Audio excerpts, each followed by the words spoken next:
Bonjour à tous, bienvenue sur cette session webinaire. Donc, je suis Alexandra, chargée de marketing chez Eurecia. Et aujourd'hui, donc, je suis accompagnée de Julie. Bonjour Julie, consultante SIRH chez Eurecia, que certains peut-être connaissent déjà, peut-être qu'elle vous a accompagné dans votre mise en place. Donc, c'est le deuxième rendez-vous sur ces webinaires que l'on appelle désormais Eurecia Academy. Tout à fait. Où donc l'objectif, c'est de vous aider à la fois à paramétrer, à prendre en main différents modules ou répondre à vos besoins spécifiques avec l'aide du service client. Donc aujourd'hui, Julie, de quoi parle-t-on? Donc aujourd'hui, on est un petit peu en période de préparation au lancement d'entretien annuel. Donc on s'est dit que c'était l'occasion de vous faire un petit peu un rappel, si vous êtes administrateur de votre solution, de toutes les opérations qu'il y a à faire avant de lancer et pouvoir piloter votre campagne d'entretien sereinement. Donc c'est une session qui va durer 30 minutes. Vous avez la possibilité de communiquer avec nous par le chat. Donc, vous n'êtes pas trop nombreux, donc je pense qu'on pourra répondre à vos questions en live. Si toutefois, dans les 30 minutes, il y avait des questions qui restaient sans réponse, on a évidemment trace de toutes vos interrogations et on pourra revenir vers vous par mail pour vous apporter les réponses. Maintenant qu'on s'est présenté, qu'on a fait un petit coucou, on va couper la webcam pour vous laisser vous concentrer sur la présentation de Julie. À toi, Julie. Alors, c'est parti. Donc, quelques petits rappels de où est-ce qu'on se situe déjà sur la plateforme Eurecia. Aujourd'hui, on va bien parler uniquement du module entretien. Donc, certains d'entre vous vont avoir que le module entretien, d'autres auront également les modules compétences, formation ou recrutement. Ces 4 modules sont étroitement liés et dans les vidéos que je vous présenterai, on a déjà prévu donc, que tous les modules soient actifs. Donc, je préciserai, mais certains n'auront pas forcément les mêmes visibilités en fonction des modules activés. Mais on se concentre bien sur le module entretien. Donc, entretien annuel, entretien professionnel, c'est souvent les deux sujets un petit peu d'actualité au sein de vos entreprises. Quelques petits rappels, l'entretien annuel n'est pas quelque chose d'obligatoire. C'est plutôt une pratique au sein des entreprises, ce qui est bien évidemment préconisé, mais rien ne l'oblige au niveau de la loi. C'est plutôt une évaluation de la performance individuelle et collective, l'occasion de mesurer des niveaux de compétences, de fixer des objectifs d'une année sur l'autre et bien sûr d'évaluer les objectifs précédents. Donc, avec bien évidemment des fois des primes ou du variable qui peuvent en découler. Donc, c'est vraiment plutôt une pratique managériale avec une approche plutôt moyen-court terme. L'entretien professionnel, lui, il a une visée plus pour le coup obligatoire avec la loi du 5 mars 2014. Il est centré sur l'individu et son développement professionnel, donc ses aspirations, ses possibilités d'évolution et également l'occasion de récupérer les souhaits de formation. Sachant que les souhaits de formation, bien évidemment, peuvent être également récupérés dans l'entretien annuel. Souvent, dans les entreprises, on profite de l'entretien annuel pour évoquer l'entretien professionnel, mais l'entretien professionnel, lui, a une obligation au moins tous les 2 ans. Pas d'obligation annuelle. Et ce, même pour les petites entreprises. Hein. Tout à fait. C'est bien toutes les entreprises qui sont concernées. À savoir, la loi sur l'avenir professionnel d'août 2018, donc qui va rentrer en application là au 1er janvier, modifie un tout petit peu l'entretien professionnel. Je ne vais pas rentrer trop dans le détail, mais globalement, il y a une simplification qui a été faite. On reprécise l'importance de l'entretien professionnel. Donc, quelques petits exemples, l'entretien professionnel doit comporter des informations relatives au CPF, à son abonnement, au conseil en évolution professionnelle. Il peut avoir lieu à l'initiative du salarié à une date qui va être antérieure à la reprise de poste. Si un accord collectif d'entreprise ou de branche peut définir également un cadre ou des objectifs et une périodicité des entretiens. Donc, il y a quelques petits éléments de précision qui ont été faits par cette nouvelle loi. De même, pas avec le bilan professionnel à 6 ans. Vous vous rappelez, ça également, c'est une obligation qui a vocation à apprécier si le collaborateur a au moins une action de formation dans les 6 ans, acquis des éléments de certification ou de validation d'acquis d'expérience ou à une progression salariale. Donc ça a toujours été renforcé. Par contre, l'abondement sanctions qui ont découlé, à l'époque, s'il y avait 2 des 3 critères qui n'avaient pas été mis en place, cet abondement, lui, il a été assoupli. Donc, pour les entreprises d'au moins 50 salariés uniquement maintenant. Et voilà, ça a été assoupli uniquement lorsque le salarié n'a pas bénéficié d'entretien binôme ou d'au moins une formation non obligatoire sur 6 ans. Alors, il y a un abonnement collectif qui est fixé de 6 fois le montant du crédit annuel du CPF. Donc, je ne rentrerai pas dans les détails, mais retenez effectivement qu'il y a un petit peu d'assouplissement sur les sanctions. Donc, globalement, dans Eurecia, comment ça se présente? Vous allez avoir donc plusieurs rôles, le salarié, le manager et le service RH.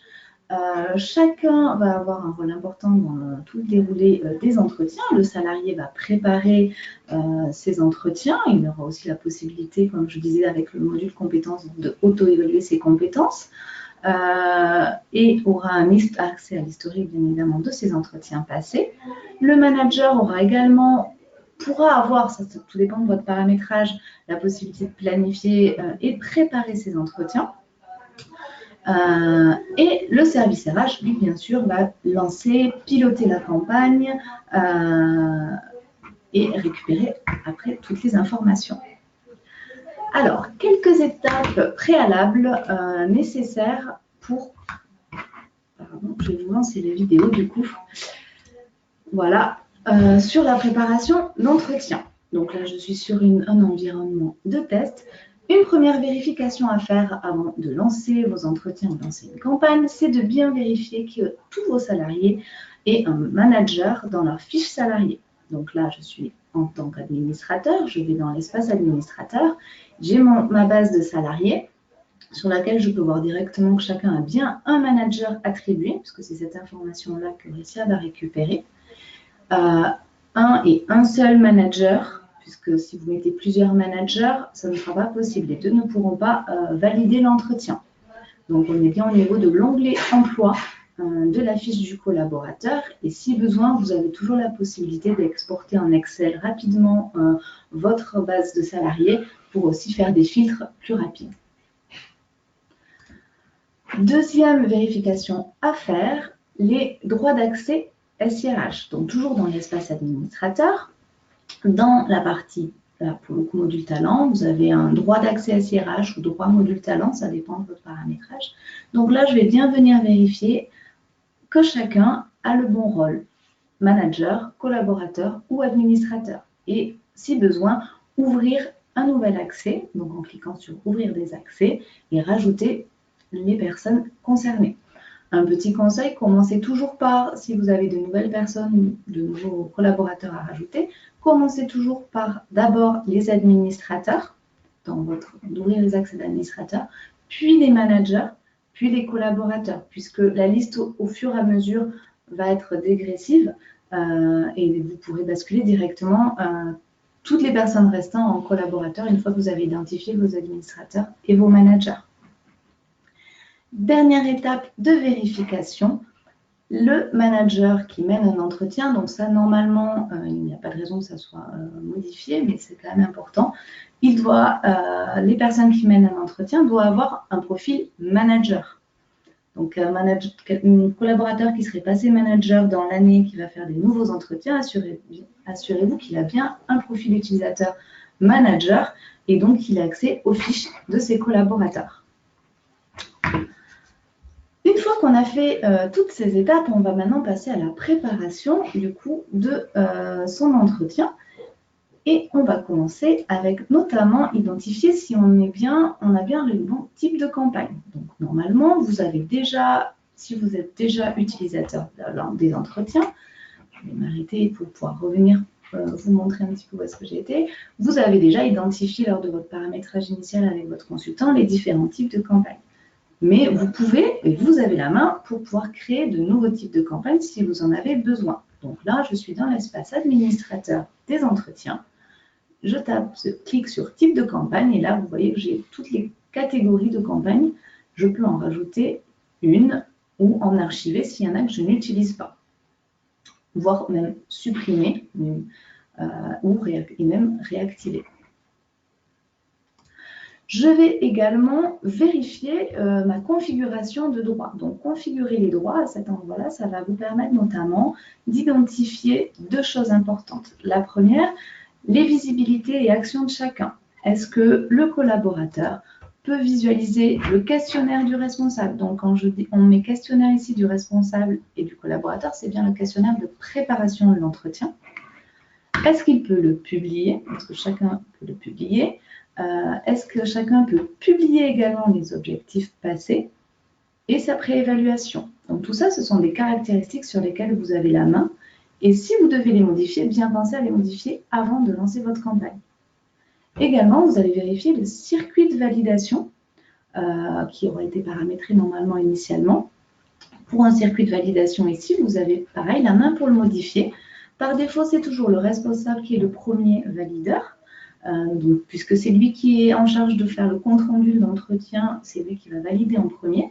Mais vous pouvez rajouter un deuxième, voire troisième valideur. Le collaborateur, dans 90% des cas, est deuxième valideur et il peut être pas prévenu par mail lorsque c'est à lui de valider.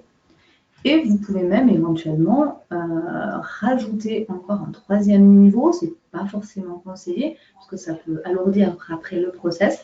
Mais si besoin, si vous avez une personne nommée, par exemple le PDG qui doit absolument derrière valider tous les entretiens, à ce moment-là, c'est possible. Comme vous pouvez, comme je vous le montre ici, intervertir même les niveaux de validation. Donc, une fois qu'on a fini toute la partie espace administrateur, on a identifié les types de campagnes, on a bien vérifié les droits dans les campagnes, on va pouvoir venir cette fois-ci aller dans la préparation de ma future campagne. Donc là, ça a été un petit peu vite. Je me situe là dans mon module entretien, campagne d'entretien. Donc c'est ici que je vais pouvoir identifier mes campagnes passées, que je peux toujours aller consulter si besoin. Et je vais ouvrir le gestionnaire de jeux de questions pour vérifier que mes questions sont toujours d'actualité pour mon futur entretien. Ici, vous avez directement la main, par exemple, pour ajouter un nouveau thème ou changer le nom d'un thème, si vous le souhaitez, voire l'ordre d'affichage. Donc, vous voyez, vous pouvez, à tout moment, vous avez le petit stylet ici qui vous permet d'éditer. Et vous pouvez également déterminer qu'un thème ne va concerner que le responsable ou le collaborateur. Dans la liste des questions, ici, vous allez retrouver par type de campagne toutes les questions qui seront posées lors de la préparation de l'entretien et lors de l'entretien. Pour chaque question, comment ça fonctionne? Vous allez la rattacher à un thème. La question, donc toujours pareil, avec le petit stylet, vous pouvez la modifier. Vous allez attribuer la question, savoir si elle va être posée à tous, uniquement aux responsables ou uniquement aux collaborateurs. Quel entretien elle concerne, quel type de campagne elle va concerner, si vous avez plusieurs types de campagnes, et si vous souhaitez ou pas qu'une synthèse soit faite pour cette question. Donc, synthèse, c'est quelque chose qui a été mis cette année, donc qui est nouveau pour ceux qui l'utilisent depuis plusieurs années. Donc là, ça va permettre que chacun va préparer la question, il y aura un champ pour répondre à sa question. Et puis, quand l'entretien sera passé et qu'on passe à l'étape compte rendu, le manager pourra venir pour cette question rajouter dans un champ synthèse la conclusion de ces échanges. Vous pouvez donc, comme on illustre ici, venir décocher, bien évidemment, rien n'est obligatoire et vous avez la main sur tous ces paramétrages. Vous allez également pouvoir, si vous avez le module compétences uniquement dans la question, rajouter ou pas une question par rapport à certains métiers. Par exemple, je peux dire qu'une question ne va concerner que le métier de comptable ou d'assistante RH.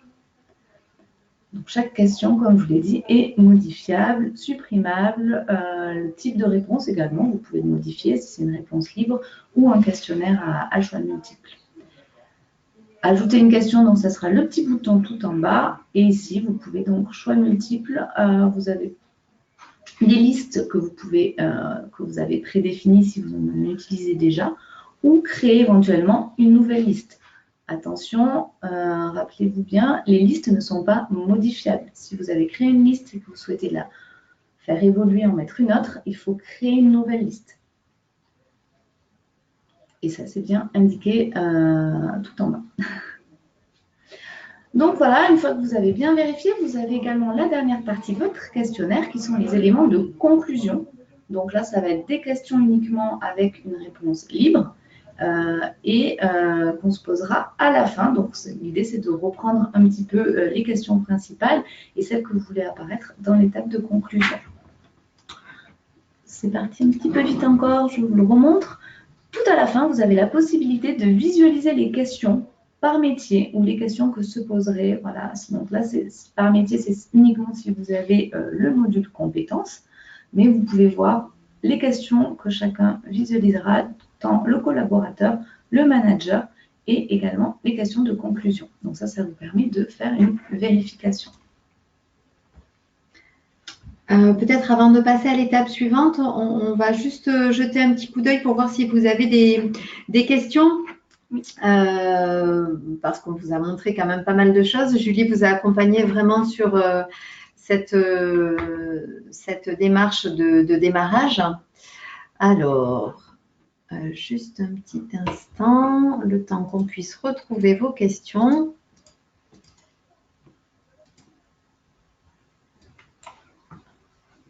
Voilà. Alors, administrateur égale RH. Alors, il y avait une question sur la présentation PPT. Oui, on pourra vous la mettre. Oui, bien sûr. Il n'y a pas de problème. Une autre question qui nous demandait si l'administrateur était RH. Alors là, tout va dépendre. Tout va dépendre effectivement de votre paramétrage et des rôles que vous donnez à chacun.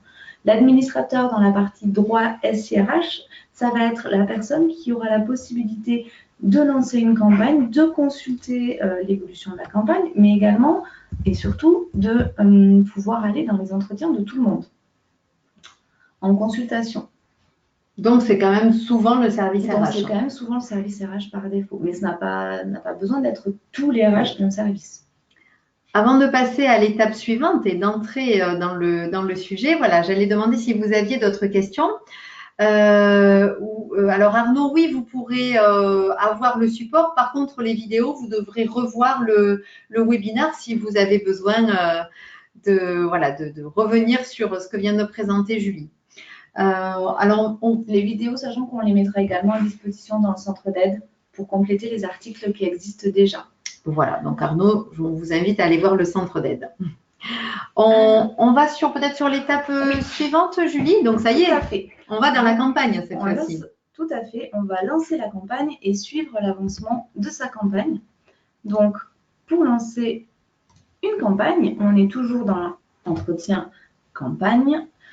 Voilà, on a fini de contrôler son jeu de questions et on va cliquer sur Nouvelle campagne. Ici, on va renseigner une date de début et une date de fin. Sachez que depuis maintenant le mois d'octobre, vous avez maintenant la possibilité de modifier vos dates de fin. Donc, pas plus d'inquiétude. Si vous avez mis une date de fin trop courte, vous pourrez... Ça peut être ajusté. Exactement, la modifier. On va renseigner un nom de la campagne qui va être souvent le nom, l'année de la campagne, puisqu'on a choisi un type de campagne. On renseigne le nom. On peut choisir d'où pas afficher l'étape de préévaluation des compétences et avertir ou pas les responsables par email du lancement de la campagne. Donc ici, ce sont bien les responsables qui vont recevoir l'email de lancement de campagne. Donc là, ça y est, vous passez en mode public. Donc là, exactement, la campagne est lancée et vous, en tant qu'administrateur, vous pouvez suivre son état. À tout moment, vous pouvez la clôturer, aller au détail ou supprimer la campagne. Donc, bien attention de ne pas clôturer une campagne qui n'est pas terminée. Une fois, donc là, si vous voulez suivre l'avancement de votre campagne, quand celle-ci commence, vous allez aller dans le petit dossier et ici, vous allez visualiser les avancements des campagnes. Donc, vous allez avoir un code couleur sur les entretiens planifiés, effectués, clôturé, qui va automatiquement se remplir en fonction de si chacun avance dans sa campagne.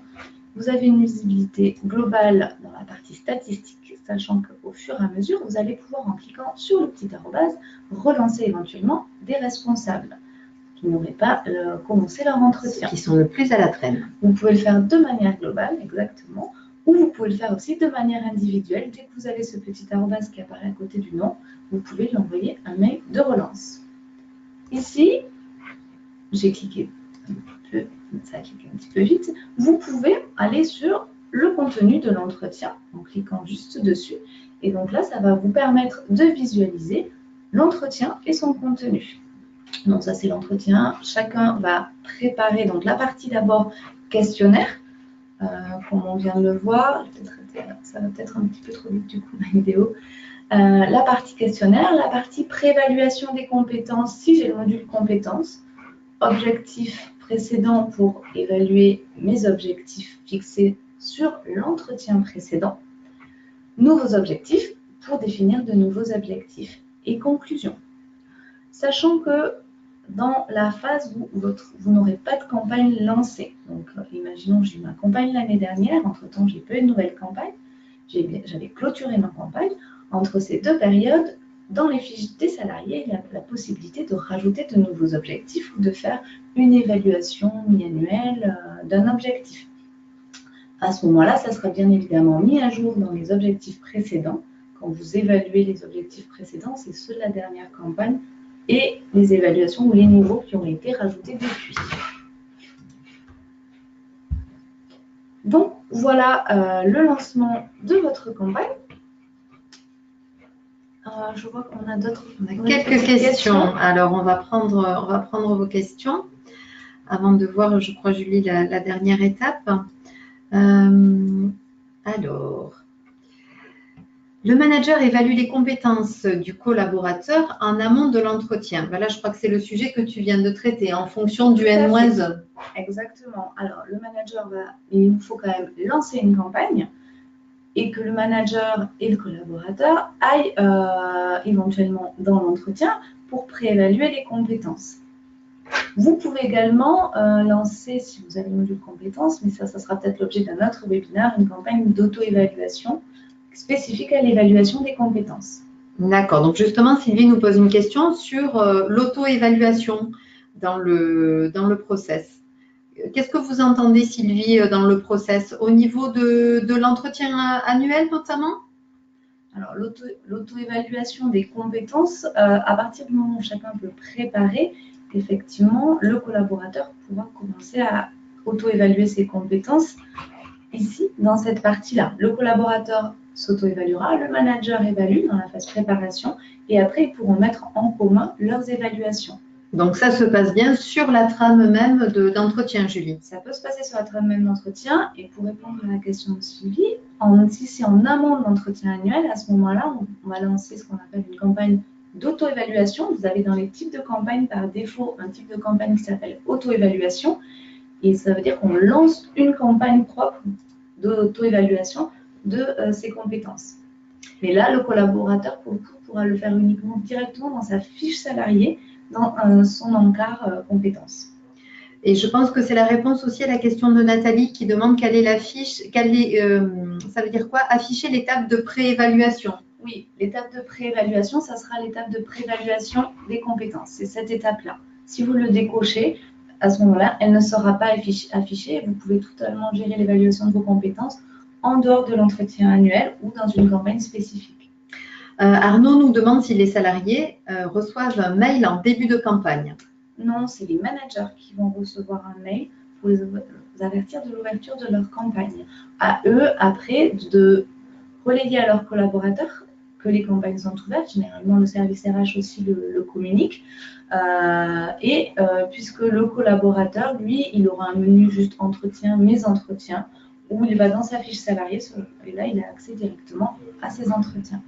Une autre question, est-ce que le manager qui ne souhaite pas préparer les questions de l'entretien, ben voilà, est-ce qu'il a le choix ou pas, en gros? Non, alors déjà, vous n'êtes pas obligé de faire une étape de préparation si vous ne souhaitez pas que ça soit préparé. Le manager n'est absolument pas obligé et vous ne pouvez pas l'y obliger. Par contre, à l'inverse, on ne peut pas non plus verrouiller le système en disant que s'il n'a pas répondu à la question de préparation, il ne peut pas passer à l'étape suivante. Voilà, c'est le manager qui est maître après de, ici sur la droite, changer l'étape et de dire la préparation est terminée, je passe au compte rendu et à la rédaction de la synthèse. Peut-être, Julie, que tu peux enchaîner sur ta dernière vidéo? Oui, tout à fait. Hop, donc, qui est dans mon réseau. La toute dernière, c'est je souhaite modifier une campagne. Voilà, je m'aperçois que les entretiens ne sont pas du tout finis. J'ai fait mes relances et mes managers sont en retard. Donc, je vais venir ici modifier ma campagne puisque ça, c'est nouveau. Et ici, vous voyez, vous pouvez modifier, alors ce sera plus souvent la date de fin. Vous pouvez également modifier la date de début, mais en pratique, on va être plus amené à modifier la date de fin. Et par contre, on peut avertir les responsables par email qu'on a fait une modification sur la date de fin. Donc, toujours les managers. Hein. Toujours les managers. Bien penser, une fois que votre campagne est terminée, à clôturer la campagne, ce qui déclenchera le fait que dans les fiches, notamment des salariés, on puisse venir évaluer les objectifs directement et hors campagne. Vous pouvez également ici exporter les entretiens. Donc, c'est un export qui va de date à date. Vous déterminez la date. Ça va vous permettre notamment, si vous avez plusieurs campagnes à lancer pour des cadres, des non-cadres, des choses comme ça, de gérer vraiment une période d'entretien. Et vous allez le recevoir directement par mail. C'est un fichier brut, Excel, mais vous pouvez entièrement le retravailler. Voilà, on arrive à l'issue de cette présentation. Alors, on a une petite question. Oui, d'autres questions. Possibilité de plusieurs niveaux de manager. Donc, aujourd'hui, non, on n'a pas cette possibilité. Il faut savoir que les modules talents, c'est quelque chose sur lesquels on est en évolution également. Notamment, cette année, c'est inscrit à notre roadmap des évolutions qui sont prévues. On a commencé un petit peu avec le début d'année. Déjà, vous voyez sur l'interface qui a été complètement redessinée pour être plus ergonomique. Il y en aura d'autres dans l'année à venir. On vous tiendra bien évidemment au courant. Mais pour l'instant, on ne peut pas mettre plusieurs niveaux de validation au niveau managérial. Exemple, le responsable direct fait la préévaluation technique et le niveau supérieur à la suite. Et non, malheureusement, aujourd'hui, ce n'est pas possible. Est-ce qu'il y a une signature? Alors, je ne suis pas sûre de bien comprendre cette question. La signature des entretiens, j'imagine, notamment de l'entretien professionnel. Alors, il y a une validation électronique et vous retrouverez, si vous imprimez l'entretien, on n'a plus trop le temps, mais si vous imprimez votre entretien, vous avez à la fin une dernière page qui vous détaille bien toutes les étapes de validation, que ce soit du collaborateur, du manager, avec la date, l'heure, et le commentaire éventuellement de l'évaluation. Après, il est tout à fait possible de toujours imprimer l'entretien et de le faire signer. On vous le conseille d'ailleurs, hein, notamment sur l'entretien professionnel, puisque oui. vous avez l'obligation de le faire signer par le collaborateur. Voilà, si votre question est, est-ce que vous êtes vraiment sur une signature électronique pure? C'est pas le cas. C'est pas le cas aujourd'hui. On arrive au terme de notre demi-heure. Ah, Charlotte, encore une petite question. À quel endroit de la fiche collaborateur évaluer, modifier les objectifs hors campagne? Si on a 2 petites minutes, je peux... Est-ce que ça se passe au niveau du module entretien? Ça va être dans la fiche collaborateur. Je vais me connecter tout de suite sur la plateforme pour vous montrer, puisque ça pour je ne l'ai pas en amont. Vous allez être dans la fiche du salarié, vous avez normalement un onglet qui va s'appeler Objectifs. Et c'est ici que le manager ou même l'administrateur pourra venir rajouter des objectifs. Donc, si j'arrive à le faire rapidement, je vous le montre. S'il y a d'autres questions pendant ce temps, je peux y répondre.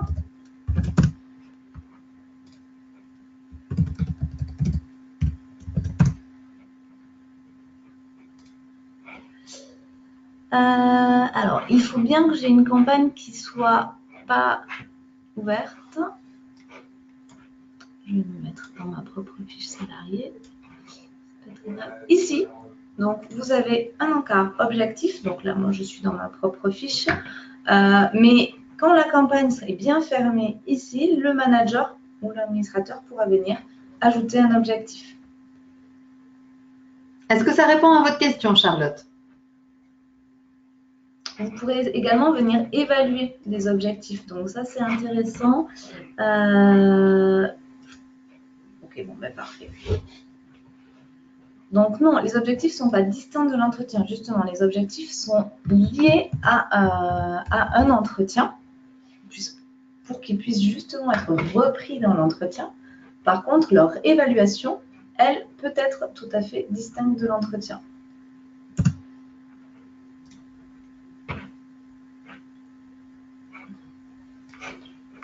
Hop là. J'essaie de vous montrer. Je vais me mettre à la place d'un administrateur sur une base qui a absolument tout.